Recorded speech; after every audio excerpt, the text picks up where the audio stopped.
Bonjour à tous, je m'appelle Luca Caprotti, je suis jardinier professionnel et dans cette vidéo, je voudrais vous donner quelques conseils concernant le choix et l'évaluation d'une tondeuse en magasin avant l'achat.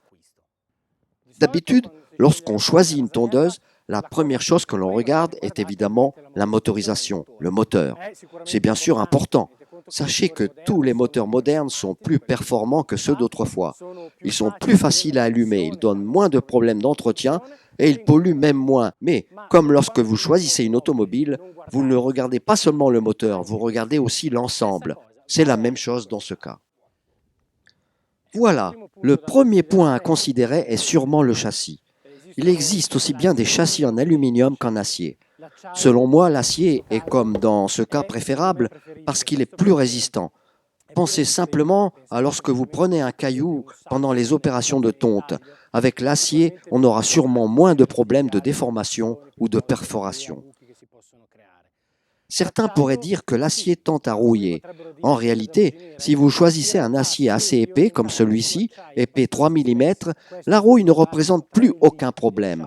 Que ce soit d'un point de vue de l'entretien ou de la durée dans le temps, l'acier est préférable.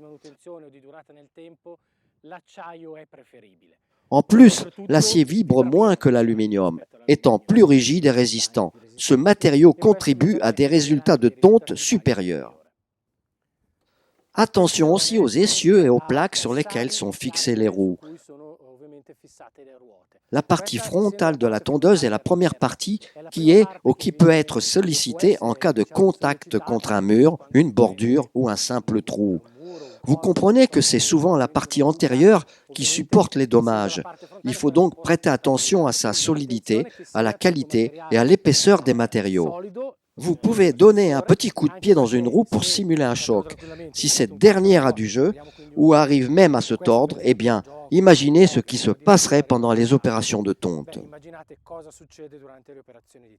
Concernant les roues, j'en ai démonté une ici pour vous en montrer les détails. Il en existe aussi bien en acier qu'en plastique. Personnellement, je vous conseille l'acier car, encore une fois, il est plus résistant et il est aussi plus facile qu'il résiste au choc et qu'il ne se torde pas. Un autre conseil que je voudrais vous donner concerne les doubles roulements à billes, aussi bien internes qu'externes. Cela semble une chose indifférente, mais en réalité, cela contribue à une meilleure manœuvrabilité de la tondeuse et donc à une tonte nettement plus fluide. Un autre aspect à évaluer, c'est le mécanisme du réglage de la hauteur de tonte, chose que vous utiliserez très souvent. Certaines machines ont un réglage individuel sur chaque roue. Dans le cas de cette machine, nous avons au contraire un réglage centralisé qui agit sur les 4 roues à la fois. Comme vous voyez, le réglage est facile et rapide à effectuer. Je préfère ce système justement pour ces aspects. Le dernier conseil que je veux vous donner avant de vous saluer, c'est celui-ci. Si vous vous trouvez dans un magasin, mettez-vous derrière la tondeuse et en faisant vraiment ce mouvement, essayez d'en évaluer la solidité. Si la tondeuse est rigide et se comporte comme un bloc unique et compact, cela indique que les matériaux employés dans la construction et sa mécanique sont très résistants. C'est donc un excellent investissement. Elle durera dans le temps.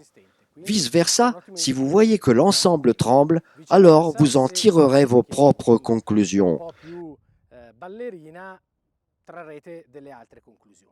J'espère que ces conseils vous ont été utiles et je vous dis aux prochaines vidéos.